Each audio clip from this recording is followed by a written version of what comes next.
আজি মই এই ভিডিঅ'টিত আপোনালোকক এনেকুৱা এটা ঘৰুৱা বস্তুৰ বিষয়ে ক'ম পাকঘৰতে থকা যি নেকি আমাৰ শৰীৰৰ নখৰ পৰা কেশলৈকে সুস্বাস্থ্যৱান কৰি ৰখাত সহায় কৰে। তাৰোপৰি কিছুমান এনেকুৱা বেমাৰো ভাল কৰে যি নেকি আমাৰ বতৰৰ বেমাৰ বা যিকোনো আপোনাক তৎক্ষণাত নিৰাময় কৰিব পাৰে। ইয়াক বনোৱাটোও তেনেই ইজি আৰু যিটো বস্তু মই কথা ক'ম আজি সেইটোও একদমেই ইজি।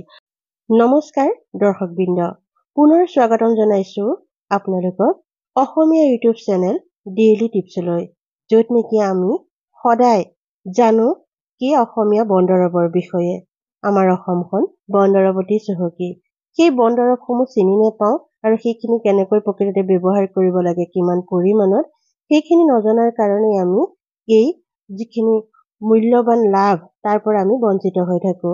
মই যিমানখিনি পাৰো অসমীয়া বনদৰৱসমূহ আপোনালোকৰ লগত চিনাকি কৰিবলৈ চাওঁ আৰু লগতে সেই বনদৰৱসমূহ কি ৰোগত কিমান পৰিমাণে ব্যৱহাৰ কৰিলে আমি তাৰ সুন্দৰ লাভালাভ পাব পাৰো তাৰ ওপৰতেই ভিডিঅ' বনাই আপোনালোকক এই চেনেলটিত দিওঁ। যদি আপুনি সেইখিনি জানিব বিচাৰে তেতিয়াহ'লে চেনেলটি ছাবস্ক্ৰাইব কৰিব, কাষত থকা বেল আইকনটো টিপি থ'ব, তেতিয়া ভিডিঅ' দিয়াৰ লগে লগে নটিফিকেশ্যন পাব। আজি মই তেনেকৈ এটা গুৰুত্বপূৰ্ণ ঘৰুৱা বস্তু কেনেকৈ আমাৰ ঔষধৰ নিচিনা কাম কৰে তাৰ ওপৰতে এই ভিডিঅ'টি আপোনালোকলৈ আগবঢ়ালো। আমাৰ মাজৰে এনেকুৱা বহুত লোক আছে যিসকলৰ জ্বলা খাদ্য খোৱাৰ পাছত, বেছিকৈ জ্বলা দিয়া খাদ্য খালে তেওঁলোকৰ বুকুত জ্বলন পূৰণ হয়। এনেকুৱা লোকে আজোৱানৰ লগত আৰু এটা বস্তু মিহলাই খালে উপকাৰ পোৱা যায়, সেইটো হৈছে বাদাম। সেইটো আপুনি পিস্তা বাদামো ল'ব পাৰে, নহ'লে কাঠবাদামটো ল'ব পাৰে, যিটো আমি মগজ বুলি কওঁ। তাৰে কি কৰিব, এটা বাদাম ল'ব, পিস্তা হ'লেও এটা ল'ব, মগজ হ'লেও এটা ল'ব। তাৰপিছত সেই বাদামটো পিচি ল'ব, লগতে আজৱাইনখিনি পিচি পাউডাৰ কৰি ল'ব। তাৰ পাছত তাৰে আধা চামুচ আপুনি আজৱাইন ল'লে, তাৰপিছত সেই বাদামৰ গুড়িখিনি দিলে, কুহুমীয়া গৰম পানীত সেইখিনি মিহলাই আপুনি চেকিও ল'ব পাৰে, তেনেকৈও খাই দিব পাৰে। যদি তেনেকৈ খাবলৈ বেয়া পায় তেতিয়াহ'লে চেকি ল'ব, লৈ সেই পানীগিলাচ খাই দিব। চাব আধা ঘণ্টাৰ ভিতৰত আপোনাৰ বুকুৰ জ্বলন পূৰণ একেবাৰে নাইকিয়া হৈ যাব। আজৱাইন যদি আপুনি এক নিয়মেৰে খায় তেতিয়া আপোনাৰ পাচন তন্ত্ৰ শক্তিশালী কৰিব পাৰে। যিসকলৰ লেট্ৰিন ক্লিয়াৰ নহয়, যিসকলৰ কেতিয়াবা 2-3 দিনৰ মূৰতহে লেট্ৰিন হয়, বা কেতিয়াবা কি হয় আমাৰ হজম নোহোৱা লাগে, খাদ্য বস্তু খালে হজম নহয় যেন লাগে, তেনেকুৱা ক্ষেত্ৰত আমাৰ পাচন তন্ত্ৰ দুৰ্বলতাৰ কাৰণে হয়। এই পাচন তন্ত্ৰ শক্তিশালী কৰিবলৈ মই ইয়াতে পৰিমাণবোৰ কৈ গৈছো, মই লিখিও দিছো, সেইমতে আপোনালোকে লিখি ল'ব। সেই অনুপাতে আপোনালোকে বস্তুবোৰ ল'ব। দৰৱটো বনাবলৈ কোৱাৰ আগতে আৰু এষাৰ কথা কওঁ। প্ৰথমতে আপোনালোকে কি কৰিব, সৰহকৈ 250 গ্ৰাম বা আধা কেজি এনেকুৱা পৰিমাণত আপোনালোকে আজৱাইন কেইটামান সৰহকৈ আনি ল'ব, বা যিমান পৰিমাণেই নানক কিয়, সেইখিনি প্ৰথমে খুব সুন্দৰকৈ ধুই ৰ'দত শুকুৱাই ল'ব। ৰ'দত শুকুৱাই লৈ আপুনি তাৰ পাউডাৰো বনাব পাৰে, নহ'লে তেনেকৈয়ে ৰাখি দিব। পাউডাৰ বনাই থ'লে খুব ভাল। যিকোনো ক্ষেত্ৰতে এতিয়াতো মই বহুত কেইটা বেমাৰত ইয়াৰ ঔষধৰ বিষয়ে কৈ যাম।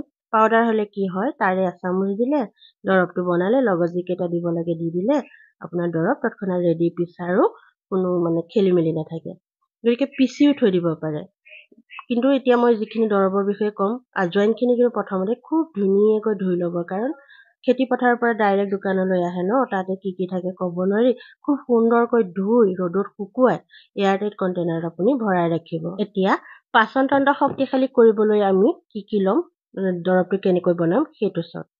ইয়াৰ কাৰণে আমাক লাগিব 80 গ্ৰাম আজৱাইন, 40 গ্ৰাম সন্ধ্যা নিমখ, 40 গ্ৰাম জালুক, আৰু ল'ব 40 গ্ৰাম ক'লা নিমখ। ক'লা নিমখ, সন্ধ্যা নিমখ দুইটা বেলেগ বেলেগ হয়। এই দুইটা বস্তু আপোনালোকে যেতিয়া দোকানত বিচাৰিব, আপুনি নামকেইটা কৈ দিলে তেওঁলোকে দি দিব। তাৰপিছত কি কৰিব, এইখিনি খুব সুন্দৰকৈ অমিতাৰ আঠা ল'ব, 10 গ্ৰাম মাত্ৰ, 10 গ্ৰাম জোখাৰে অমিতাৰ আঠা ল'ব। তাৰপিছত সেইখিনি অমিতাৰ আঠা দিয়ে খুব সুন্দৰকৈ পিচি ল'ব। মিক্সিতে দি দিব পাৰে, মিক্সিত দি আপুনি পিচি ল'ব। তাৰপিছত আপুনি কি কৰিব, এইখিনি খুব সুন্দৰকৈ শুকুৱাব যেতিয়া তাত থকা কিছুমান যিটো মইশ্চাৰ সেইটো উৰি যাব, আৰু অমিতাৰ আঠাখিনি খুব সুন্দৰকৈ তাতে লাগি যাব। তাৰপিছত আপুনি কি কৰিব, ধুনীয়াকৈ এয়াৰটাইট কাঁচৰ অৰ্থাৎ চিচাৰৰ বটলত ভৰাব, প্লাষ্টিকত নথব, চিচাৰৰ বটল এটাত ভৰাই ৰাখিব। তাৰপিছত ইয়াক আপুনি দৰৱ হিচাপে ব্যৱহাৰ কৰি থাকিব পাৰিব। কিমান পৰিমাণে ব্যৱহাৰ কৰিব, ইয়াক আপুনি সেৱন কৰিব 2 পৰা 4 গ্ৰাম মাত্ৰ। 2 গ্ৰামতকৈ কমো নাখাব, 4 গ্ৰামতকৈ অধিক নাখাব। তাৰ ভিতৰতে আপুনি ল'ব এগিলাচ ঠাণ্ডা দিনত হ'লে কুহুমীয়া গৰম পানী ল'ব, তাতে মিহলাই খুব সুন্দৰকৈ মিহলাই অকণমান সময় 10-15 মিনিট সময় ৰাখি দিব, যাতে বস্তুখিনি ধুনীয়াকৈ তাতে পানীখিনিৰ লগত মিহলি হৈ যায়। তাৰপিছত আকৌ আপুনি ধুনীয়াকৈ এবাৰ খোৱাৰ আগত লৰাই ল'ব। তেনেকৈ খাই দিব পাৰিব। যদি আপুনি তেনেকৈ খাই দিবলৈ বেয়া পায়, তেতিয়াহ'লে চেকি ল'ব। এনেকৈ যদি আপুনি কেইদিনমান ব্যৱহাৰ কৰে, তেতিয়া দেখিব আপোনাৰ পাচন তন্ত্ৰ কিমান শক্তিশালী হৈ গৈছে। ইয়াৰ কাৰণে কেৱল পাচন তন্ত্ৰই আমাৰ শক্তিশালী হ'ব এই বস্তুটোৰ কাৰণে এইটো নহয়। আমাৰ শৰীৰৰ বহুতখিনি বেমাৰ অট'মেটিক নিৰাময় হৈ যায়। গৰমৰ দিনত নৰ্মেল পানীৰ লগত মিহলাই খালেই হ'ব। এইটো যদি কৰিবলৈ আপুনি অকণমান অসুবিধা যেন পায়, এইটো দৰৱটো এনেকৈ যদি বনাই লয়, তেতিয়াহ'লে খুব সোনকালে কাম কৰে আৰু ই বৰ শক্তিশালী। যদি এনেকৈ কৰিবলৈ আপুনি অসুবিধা পায়, তেতিয়াহ'লে এটা ইজিকৈ বনাব পাৰে। তাৰ কাৰণে আপুনি কি কৰিব, 1.5 লিটাৰ পানী ল'ব। সেই 1.5 লিটাৰ পানী ধুনীয়াকৈ উতলাব। উতলাই এপোৱামান পানী যাতে শুহি যায়, তাৰপিছত যাতে 1 কেজি এপোৱামান পানী ৰৈ যায় 1.5 লিটাৰ পানীৰ পৰা। তেনেকৈ আপুনি সেইখিনি খুব উতলাই পেলাই এপোৱামান পানী ৰৈ যোৱাকৈ ৰাখিব।